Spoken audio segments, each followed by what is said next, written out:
ล้ำบัดมาสัมภาษณ์เจ๊จ้อยมื้อนี้ล้ำได้ล้ำได้ก็ได้คือบ่ดังจ้ะนะ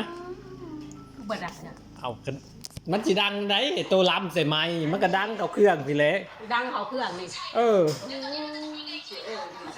ราคาเอ้ยข้าวบอกให้สิล้ำสารวัตรล้ำสารวัตรข้าวอันข้าวโตข้าวดองข้าวโตกับไม่นั่งเดี๋ยวเผาเขายังลงไม่ยัง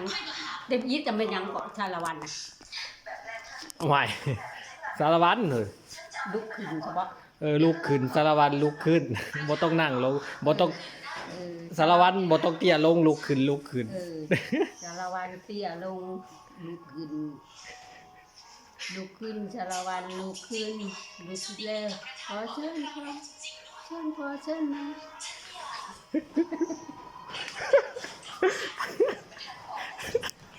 กูบอกอารามเองยังสารวัตรบอกมึงแล้วป้าเอ้ยข้าห้องนอนบอกโยนเข้าถึงหัวพันเลยเอาเพลงใหม่เปิดประมาณกลางเลยจะเปิดประมาณกลางแกงแต่ว่าไม่ใช่เพลงยังสัตว์เธอเคยร้อง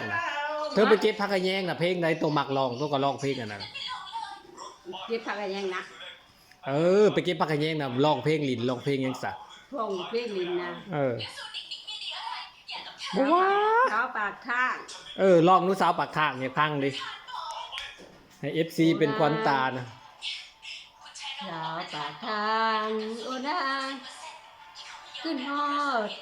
เดี๋ยวน้ำมวนหัวใจสบายใจน้องสันทีน้องมาเป็นผู้หวังหรือดีที่จำหรือดีสาวปากหวยบ่เห็นให้มาเลี้ยวลำสาวปากข้างโอ้ยนางพ่อเจ้า